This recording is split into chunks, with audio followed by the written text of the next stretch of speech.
नमस्कार दोस्तों, आप सभी का कलाम एजुकेशन पॉइंट के यूट्यूब चैनल पर स्वागत है, अभिनंदन है, खैर मकदम है साथियों। मैं हूं आरम मंसूरी और हम अध्ययन कर रहे थे कंपटीशन मैथ की फर्स्ट चैप्टर संख्या पद्धति का, जिसके अंतर्गत हमने प्राकृत संख्या, पूर्ण संख्या, पूर्णांक संख्या, इसके अलावा परिमेय, अपरिमेय और वास्तविक संख्या का अध्ययन पहले वाली क्लास में कर लिया है। अगर आपने वो वीडियो नहीं देखा है तो हमारे प्लेलिस्ट में जाके पहले वो वीडियो देखिए।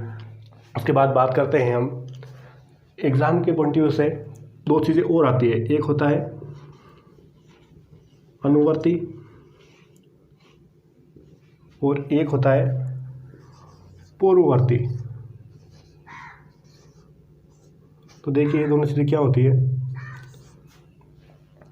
पूर्ववर्ती और अनुवर्ती। इसके अंतर्गत क्या क्या आता है, पूर्ववर्ती या अनुवर्ती। इसमें है मारवाड़ी में कहा जाए पूर्व यानी पहले जो संख्या आती है उसे बोलते हैं पूर्ववर्ती, और अनु यानी बाद में जो आए उसे अनुवर्ती।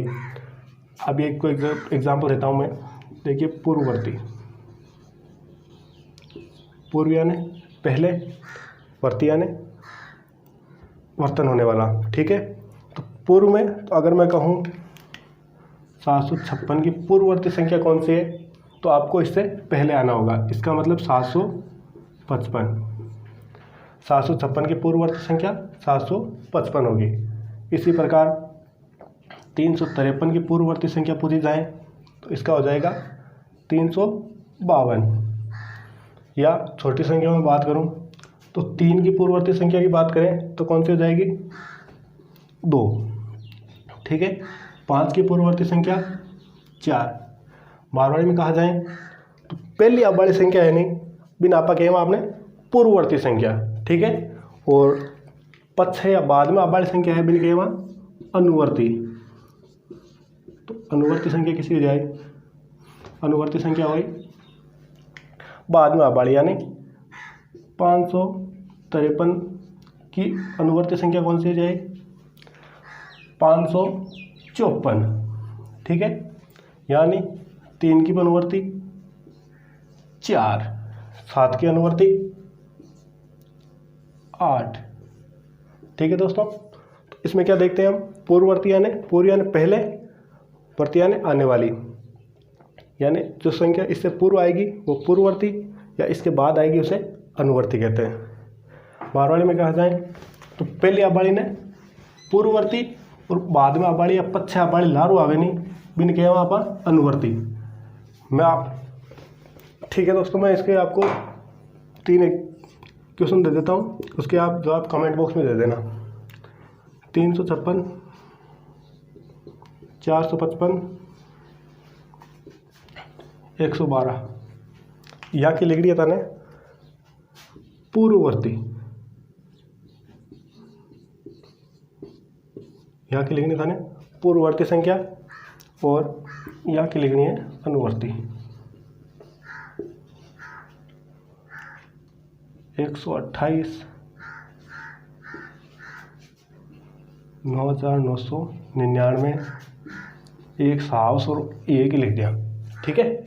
एक ही बतानी है अनुवर्ती यानी 5 अबाड़ी संख्या, एक बाद में कहीं आए, और पूर्ववर्ती यानी एक पहली कहीं आए, बस संख्या लिखनी है, ठीक है। कमेंट बॉक्स में का जवाब ज़रूर देंगे। इसके अलावा और कहाँ देखा, और देखा आप सम संख्या और विषम संख्या। सम संख्या किन गई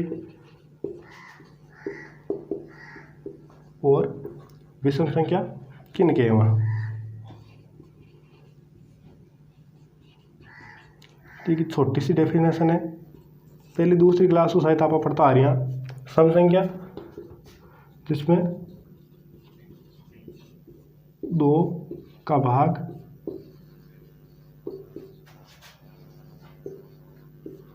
पूरा जाता है, यानी भाग पूरा जाप रहे हुए इधर शेषफल की तो बचे भाई, शेषफल बचे फिक्स है 0 ही बिना काय के वहाँ सम संख्या जिग मान 2 को भाग दें वहाँ वो भाग पूरा जाप रही और लार शेषफल बची 0। बिनत के वहाँ सम संख्या और झकी के मायने भाग 2 को भाग पूरा नहीं जाता।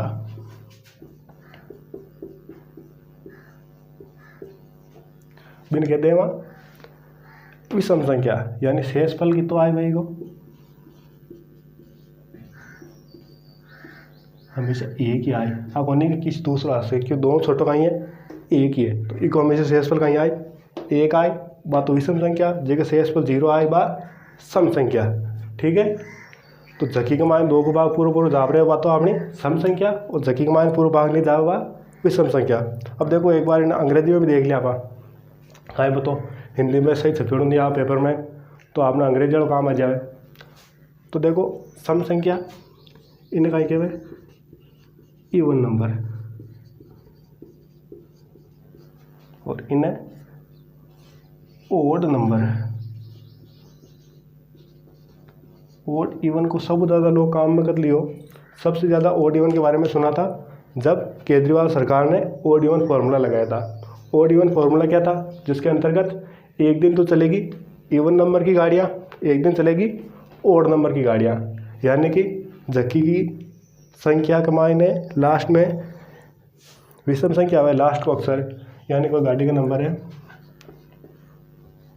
यानी आर जो भी है आपने 21 SS 7489 और एक गाड़ी है जिका का नंबर है आर 21 ST 7426। तो अब तो कहीं लास्ट में 6 यानी कि असंख्या कहीं होगी सम संख्या और या कहीं होगी 9 आएगा तो 9 का मान 2 को भाग पूरा नहीं जावे शेषफल बचे एक खातर इनका क्या सम संख्या। तो केजरीवाल सरकार में एक दिन तो आ गाड़ी चलती एक दिन आ गाड़ी चलती दोनों गाड़ियाँ साथ दिख जाती थी जब एक को छलांग काट देता। ठीक है सब ज़्यादा ओड इवन भी टाइम काम में लियो पर एक मान एक और कन्फ्यूज हो जाए सम का मतलब इवन हुए या ओड को मतलब सम हुए। सम ने इंग्लिश में इवन कहवे या ओड कहवे तो देखो इका अक्षर भी करता है 4 और इका 3 तो अक्षरा के हिसाब हो या वर्ड का हिसाब हो भी ओड और इवन ही है यानी सम है और विषम है। सम है तो सम है विषम है तो विषम है यानी ओड तो कहवे विषम ने इका अक्षर है 4 1 2 3 4 इका 3 है तो वो कहीं है विषम और ओ सम यानी ओड यानी विषम और इवन यानी सम। ठीक है इसके अलावा और एग्जाम में कहीं पूछे अभाज्य संख्या और भाज्य संख्या। अब देखो अभाज्य संख्या लेवा आप पहले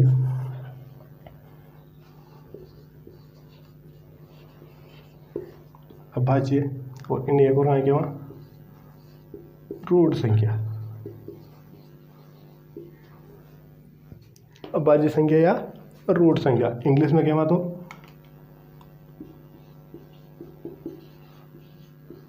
प्राइम नंबर। ठीक है अभाज्य संख्या रूट संख्या या प्राइम संख्या जिस संख्या में केवल एक वे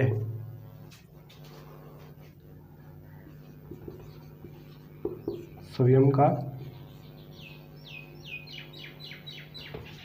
का ही भाग जाता हो यानी एक तो कहीं रज्जो है एक को भाग तो सब में जाए कोई संख्या नहीं है जिसके मान एक को भाग नहीं जावे। तो सीधा शब्द में एक और खुद के अलावा कोई दूसरा आदमी नहीं रख के वो तो है आपने अभाज्य या रूट। ठीक है और इसके विपरीत जो संख्या भाज्य नहीं वो भाज्य संख्याएं यौगिक संख्याएं कहलाती हैं। तो भाज्य संख्या सब ने पत्तों किसी किसी हो गए हाँ सॉरी है सब छोटी 2। देखो अब भाज्य संख्या का या रूट संख्या या प्राइम नंबर का आप देखा एग्जाम्पल तो 2 3 5 7 है। ठीक है एग्ज़ाम में या तो कहीं पूछा करें कि सबसे छोटी अभाज्य संख्या तो कहीं हो 2 या पूछे एकमात्र सम अभाज्य संख्या तो भी कहीं है 2। एक अलावा पूछा करें कि भाई 1 और 0 के बारे में कि 0 एक अभाज्य संख्या है या भाज्य संख्या है, तो 0 को मानना तो सबको भाग जावे, तो अत वहीं एक भाज्य संख्या है। इसके अलावा एक छोटी कोई संख्या है ही को नहीं, या हमारे पास एक से छोटी कोई भी संख्या नहीं है, तो इसे हम क्या मानते हैं, भाज्य संख्या। ठीक है। अब इसके अलावा दो से छोटी संख्या 1 और किसका भाग जा रहा है, 2 के अंदर 2 का, 1 और 2 का भाग जाता है, उसे हम क्या कहते हैं, अभाज्य संख्या। तो उस हिसाब से इसे क्या मान लिया गया, अभाज्य संख्या। और एकमात्र सम अभाज्य संख्या, क्योंकि बाकी जो संख्याएं सम होंगी उसका पता ही हमें इसी हिसाब से चलेगा जिसके अंदर 2 का पूरा भाग जाएगा। तो बाकी संख्याओं, सम संख्याओं का तो अभाज्य संख्या होना पॉसिबल ही नहीं है। तो सबसे छोटी और एकमात्र सम अभाज्य संख्या 2 है। एग्जाम में क्वेश्चन आ सकते हैं, देखिए आप, सबसे छोटी अभाज्य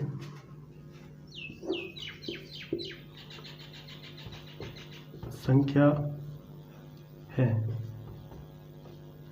ऑप्शन में आ सकता है, इससे लिखता हूँ ऑप्शन आपके लिए 0, बी के अंदर देखा जाए तो 1, 2, डी के अंदर देखा जाए तो।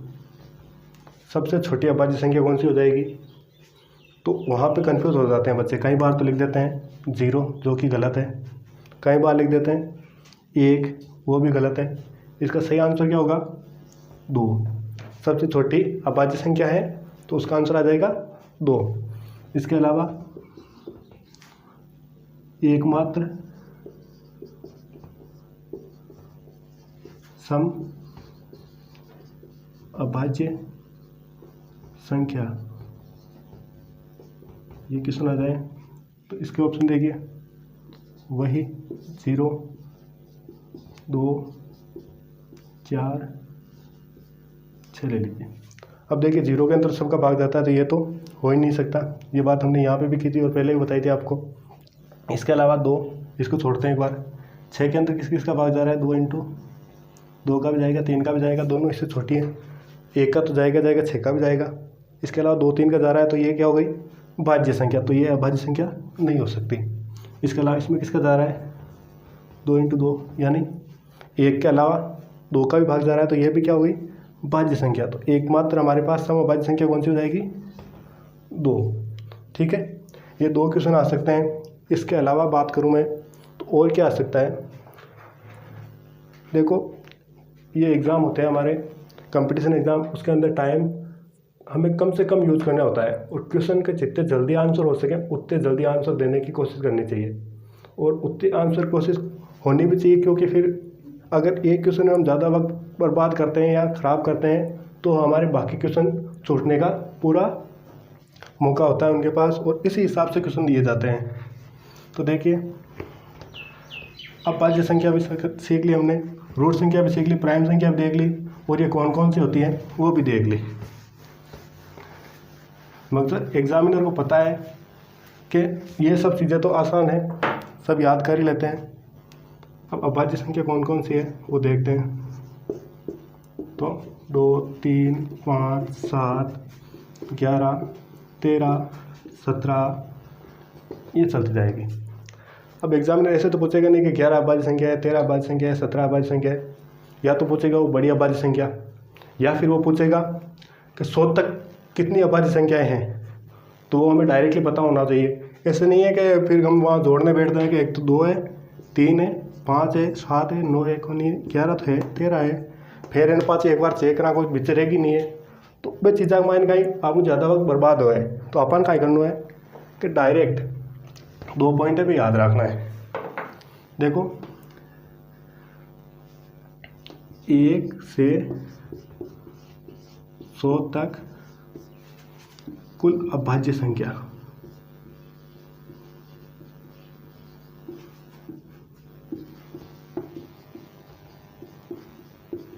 एक से 100 तक कुल कितनी अभाज्य संख्याएं होंगी, तो उसका मान है 25। ये डायरेक्टली याद रखना है हमें, क्योंकि एग्ज़ाम में इतना टाइम नहीं है कि फिर एक एक को हम चेक करें, और उनमें से कई बार जल्दी जल्दी में गलती भी हो जाती है। या तो किसी विषम संख्या को हम अभाज्य संख्या लिख देंगे, जैसे अभी 51, 53, ऐसे आएगा तो फिर वहाँ पे हम कंफ्यूज हो जाते हैं और कई बार अभाज्य संख्या को भाज्य लिख देते हैं या भाज्य संख्या को भी अभाज्य में काउंट कर देते हैं। इसलिए हमें डायरेक्ट याद रखना 1 से 100 तक कितनी संख्या होती है 25। इसके अलावा बीच में पूछ ले कभी 1 से 50 तक कुल अभाज्य संख्याएं।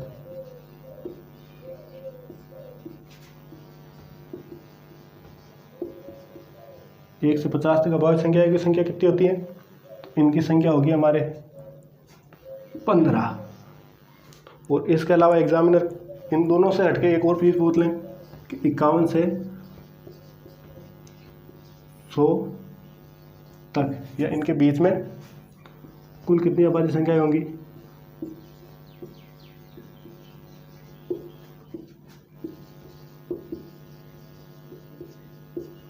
अभाज्य संख्याएं होंगी तो उसका मान कितना बचेगा फिर? 25 और 15 ठीक बचेगा 10। तो ये 3 चीज़ें हमें डायरेक्टली याद होनी चाहिए, क्योंकि फिर एग्ज़ाम में हम ऐसे नहीं है कि इनको जोड़ने बैठेंगे।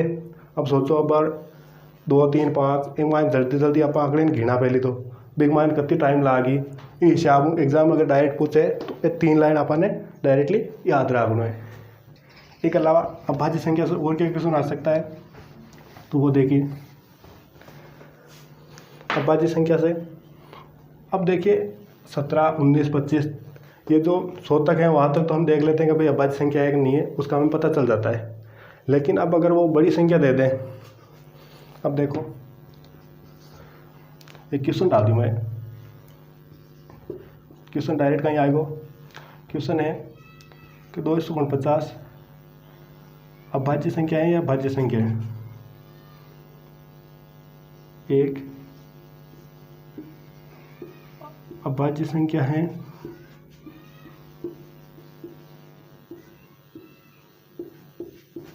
या भाज्य संख्या?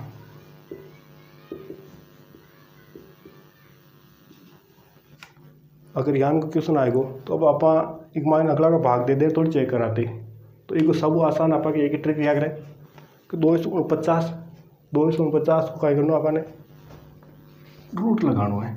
ये 249 रूट 249 को निकलेगा नहीं तो आप क्या करा 249 रूट अपन याद रखना है 1 को लेर 30 तक वर्ग। 1 को 30 तक का वर्ग काम हुआ तो आपने काम गणित में कटे ही नहीं अटके। और 1 को घन की बात करा तो 1 को लेर 20 तक या नॉर्मली 10 तक तो पूरा वर्ग याद होने चाहिए। तो देखिए √249 तो इससे देखते हैं इससे बड़ा वर्ग कौन सा होता है 256। ये किसका होता है? ये होता है 16 का या 16 का। अब 16 और छोटी जो भी अभाज्य संख्या है यानी 2 है 3 है 5 है 7 है 11 है 13 है, यहाँ को भाग देर इनमें चेक करना है। अगर यहाँ को भाग चल जाए जब तो आ कहीं है भाज्य संख्या और यहाँ को भाग नहीं जावे तो यह कहीं जाए अभाज्य संख्या। तो ठीक है 249 के अंदर भाग देके देखते हैं 2 को भाग कौन जावे, 3 को भाग 2 4 6 9, 3 को भाग 3 8 24, 5 से बच्चा 9, 3 3 का 9। तो यह कहीं होगी एक भाज्य संख्या।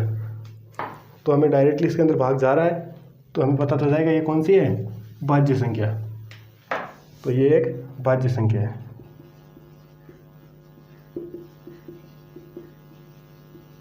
तो इस हिसाब से कोई सी भी संख्याएं पूछी जा सकती हैं। तो अब देखिए इसके अलावा अगर मैं और बात करूं, बताओ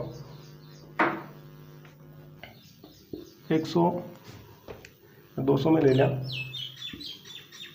255 5 तो आ गया तो 5 का भाग। इसके अलावा हम आगे के वीडियो में ये भी देखेंगे कि कौन सी संख्या का हमें पता चलता है कि इसमें किस संख्या का भाग जाएगा या किस संख्या का भाग नहीं जाएगा। भाज्यता के जो भी नियम है कि इसके अंतर्गत किस संख्या का भाग जाएगा किस संख्या का भाग नहीं जाएगा वो हम इससे आगे वाले वीडियो में पूरे डीपली पढ़ेंगे। ठीक है, तो अभी तो यहाँ से देख लेते हैं हम। अब देखिए 200 59। ये एक अभाज्य संख्या है या भाज्य संख्या, कैसे पता चलेगा? 259, 259 से बड़ा वर्ग 256 तो छोटा रह गया, तो इससे बड़ा कौन सा हो जाएगा? 289। कितने का है? 17 का। 17 तक की संख्याएं हैं 2 3 5 7 11 13 17। यहाँ को भाग अगर एक मान चल जाए जर तो आ है भाज्य संख्या, और अगर यहाँ को भाग नहीं जावे जर तो या अभाज्य संख्या हो जाए। ठीक है, तो देवा 259 का मान भाग देना अपन है। देखो 2 को भाग जाओ को नहीं, अगर संख्या के पीछे सम संख्या है तो उसके अंदर 2 का भाग जाता है, अन्यथा नहीं जाता। अब 3 का भाग उसमें जाएगा जिसमें इन सब का टोटल के अंदर 3 का भाग जाए, तो उस संख्या के अंदर 3 का भाग जाता है। तो इनका टोटल कितना होगा? 5 और 2 7, 7 और 9 16। 16 के अंदर 3 का भाग नहीं जाता, तो इस संख्या के अंदर भी 3 का भाग नहीं जाएगा। अब देखते हैं 5 का भाग। 5 का भाग किस संख्या में जाता है? 5 का भाग उस संख्या में जाएगा जिसके अंदर लास्ट के अंदर क्या हो, इसका इकाई अंक क्या होना चाहिए? 0 या 5। तो यहाँ पर ना तो 0 है ना 5 है, यहाँ पे 9 है, तो इसके अंदर 5 का भाग भी नहीं जाएगा। तो अब क्या चेक करेंगे हम? 7 का। ठीक है, इनका तो नहीं जा रहा है, तो अब 7 का देख के देखते हैं। तो 7 का कैसे चेक करते हैं? 7 का या तो डायरेक्टली देख के देख लो, सबसे आसान रहता है, बाकी एक ट्रिक के हिसाब से करें तो इसमें इकाई अंक कहता है ना पीछे वाला, इसका 2 से गुणा करके इसमें से करके फिर कैसे देखते हैं हम? इसमें 7 का भाग देखते हैं, पीछे की संख्या को 2 गुणा करके बची हुई संख्या से घटाना होता है। तो देखिए पीछे की संख्या 9 है, इसको 2 से गुणा करेंगे, 2 से मल्टीप्लाई, और इसको फिर घटाना किससे? जो बाकी बची हुई रहती है ना आगे की, उससे, यानी 25 से घटाना होता है। ये भाजकता के नियम है जो मैं आपको अगली की क्लास में पूरे बताऊंगा, 19 तक 20 तक के जो भी हमारे काम आते हैं वहाँ तक। देखिए 25 में से ये कितना हो जाएगा? 18 गया, पीछे 7, 7 के अंदर 7 का भाग जाता है, तो इसका मतलब इस संख्या के अंदर भी 7 का भाग पूरा पूरा जाएगा। तो देखते हैं, अब देखिए 7 का 7 दियो 21, 4 बचा, 9 उतारा, 7 7 49। तो यह संख्या भी क्या है? एक भाज्य संख्या है। ठीक है दोस्तों, तो इस हिसाब से आप पता लगा सकते हैं कि कौन सी संख्या भाज्य है और कौन सी संख्या अभाज्य संख्या है। तो ये कौन सी है? भाज्य संख्या। इसके अलावा मैं आपको 4-5 इसके क्वेश्चन देता हूँ, वो आप अपने हाथों से सोल्व कीजिएगा। एक क्वेश्चन और बता देता हूँ आपको, ऐसा करता हूँ। अब देखिए 133, ये एक भाज्य है या अभाज्य? कैसे चेक करेंगे? देखिए 133, तो देखते हैं, अगर हमें वर्ग याद होगा तो हमें पता है 10 का कितना होता है? 100, 11 का 121, 12 का स्क्वायर बात करें तो 144, तो इससे बड़ा वर्ग 12 का। तो ले लेते हैं 12 तक की विषम संख्याएं। अगर इनसे ये डिवाइड होता है तब तो ये क्या है? भाज्य संख्या। अगर इनसे डिवाइड नहीं होगा तो ये क्या हो जाएगा? अभाज्य संख्या। ठीक है, पहले 2 का भाग, भाज्यता के नियम से जिसके पीछे सम संख्या होती है उसी में 2 का भाग जाएगा, अन्यथा नहीं जाएगा, तो इसमें 2 का भाग नहीं जाएगा। 3 का भाग, 3 के भाग में क्या करते हैं? इन सबको ऐड करते हैं, ऐड करेंगे कितना हो जाएगा? 7। 7 के अंदर 3 का भाग नहीं जाता, तो इस संख्या में भी 3 का भाग नहीं जाएगा। अब 5 का, 5 में कैसे चेक करते हैं? पीछे क्या होना चाहिए? 0 और 5। इसके पीछे 0 और 5 दोनों में से कोई भी नहीं है, तो 5 का भाग भी नहीं जाएगा। अब देखते हैं 7 का भाग। 7 का भाग देने के लिए वही 13 माइनस करते हैं 2 इंटू पीछे कौन सी संख्या है? 3 से मल्टीप्लाई, तो इसका क्या हो जाएगा?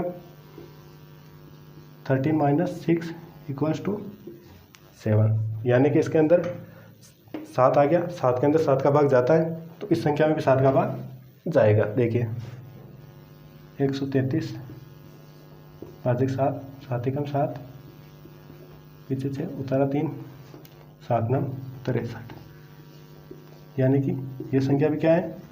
एक भाज्य संख्या है। ये कौन सी संख्या है? भाज्य संख्या है, अभाज्य संख्या नहीं होगी।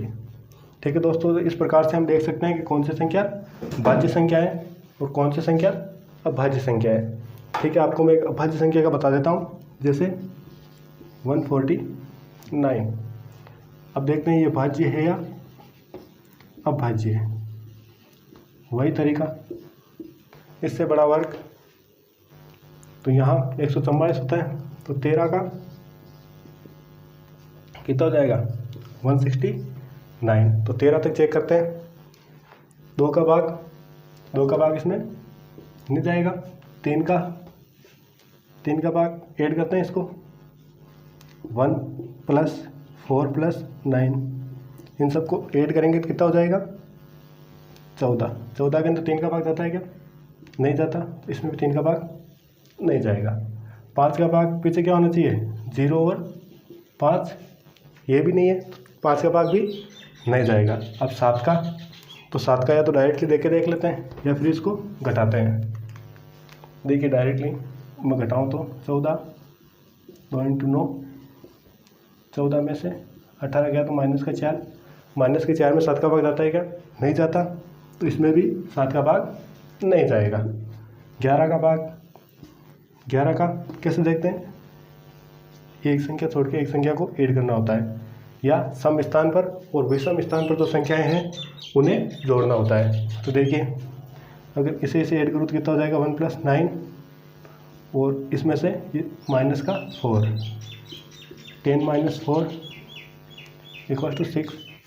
6 के अंदर 11 का भाग नहीं जाएगा, तो इस संख्या में भी 11 का भाग नहीं जाएगा। अब देखते हैं 13 का, क्योंकि हमें कहाँ तक देखना है 13 तक। 13 का देखते हैं, तो 149 के अंदर 13 का भाग डायरेक्ट देखें तो भी नहीं जाएगा। 13 एकम 13, 1 19, 13 का भाग पूरा नहीं जाएगा, तो इसमें 13 का भाग भी नहीं जाएगा। तो ये संख्या कैसी संख्या हो गई? एक अभाज्य संख्या। ये संख्या हो जाएगी अभाज्य संख्या। ठीक है दोस्तों, तो ऐसे ही मैं आपको 4 संख्या दे देता हूँ, आपको बताना है कौन सी संख्या भाज्य है और कौन सी अभाज्य है। क्वेश्चन, पहली संख्या देता हूँ आपको 78 दे देता हूँ एक, तो देखिए फिर ऐसे तो आपको पता चल जाएगा। 178 देता हूँ, एक 213 देता हूँ, एक 187 देता हूँ, और एक संख्या आपके लिए आसान से दे देता हूँ, छोटी संख्या 89 दे देता हूँ। ठीक है, अब आपको कमेंट बॉक्स में बताना है कि इनमें से कौन सी संख्या भाज्य है और कौन सी संख्या अभाज्य है। ठीक है दोस्तों, आगे की क्लास में हम भाज्यता के नियम देखेंगे और जो भी इस टॉपिक के अंदर बचा हुआ है वो देखेंगे, और इन सबसे रिलेटेड जो भी क्वेश्चन है वो सारे देखेंगे। ठीक है दोस्तों, अगर आपको हमारा वीडियो अच्छा लगा है तो इसे आगे से आगे शेयर कीजिएगा, और ये हमारी क्लास ऑल कॉम्पिटिटिव एग्ज़ाम के लिए है, तो जो भी कंपटीशन एग्ज़ाम की तैयारी कर रहे हैं उन सब के लिए इम्पोर्टेंट है, उन लोगों तक शेयर कीजिएगा, और वीडियो अच्छा लगा है तो इसे लाइक भी कीजिएगा। धन्यवाद।